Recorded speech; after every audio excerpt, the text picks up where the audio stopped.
¿Está? De esta forma ustedes van a determinar de forma analítica cuál es la velocidad de la pelotita antes del impacto para determinar el momento cinético antes del impacto de la pelotita. ¿Está? Y ahora vamos a analizar qué pasa antes y después del choque. En ausencia del torque externo, la cantidad de momento angular L se mantiene constante. ¿Está?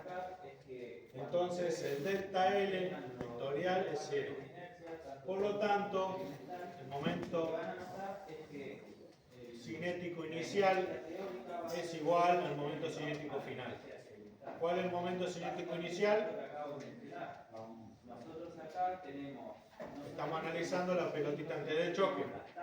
Entonces el momento cinético inicial, el L0, acá me sale cortada la diapositiva por el proyector, pero el momento cinético inicial es el vector R por el vector P.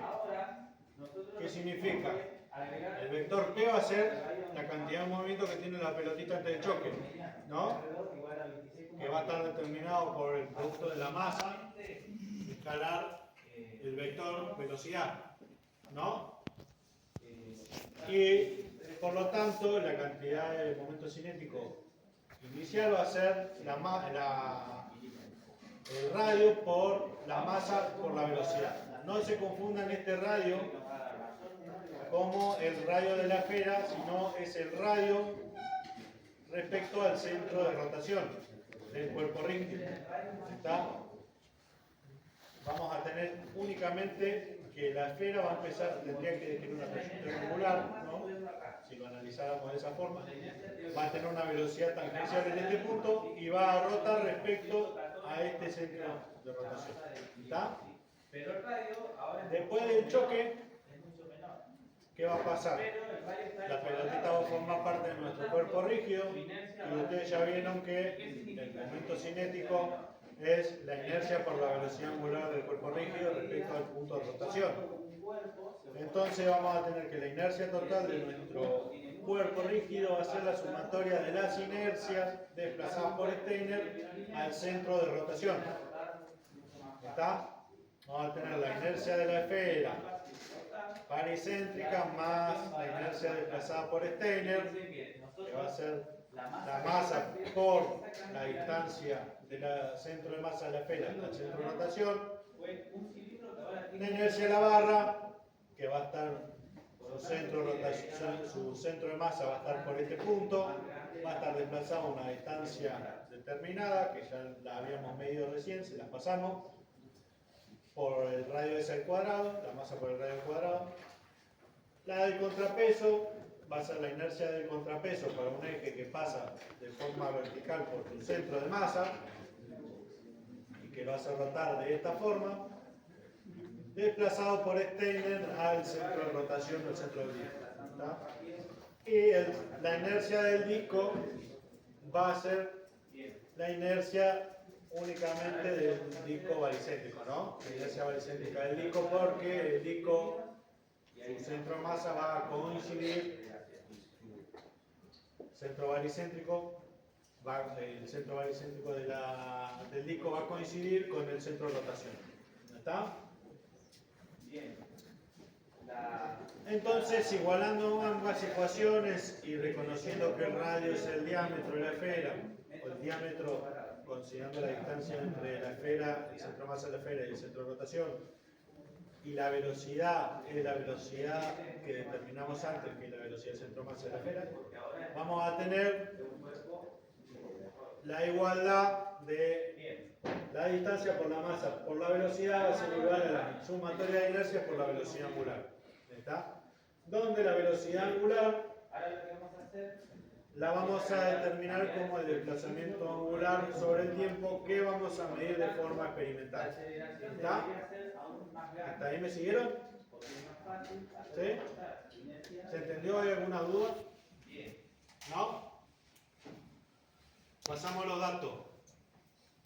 La esfera, la masa de la esfera va a ser 63,7 gramos. El radio de la esfera, 1,3 centímetros. La inercia la pueden determinar de tabla, que es la inercia baricéntrica de la esfera, 2/5 de la masa por el radio al cuadrado. La barra va a tener una masa de 297,0 gramos, la longitud de 98,0 centímetros. La inercia de la barra baricéntrica va a ser 1/12 de la masa por la longitud de la barra. ¿Está? ¿Van anotando? ¿Voy muy rápido? ¿No? ¿Voy más rápido? El contrapeso va a ser la masa 1500,0 gramos. El alto va a ser 6,9. El ancho va a ser 2,5. La longitud va a ser 8,5.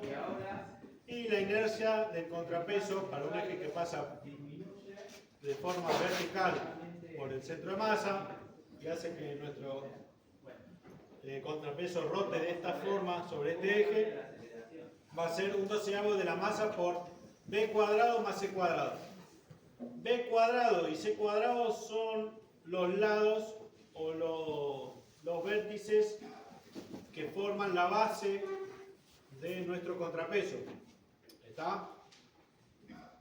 Fíjense bien que acá yo se lo identifiqué como A, 6,9 centímetros en la altura y no interviene en la inercia del contrapeso.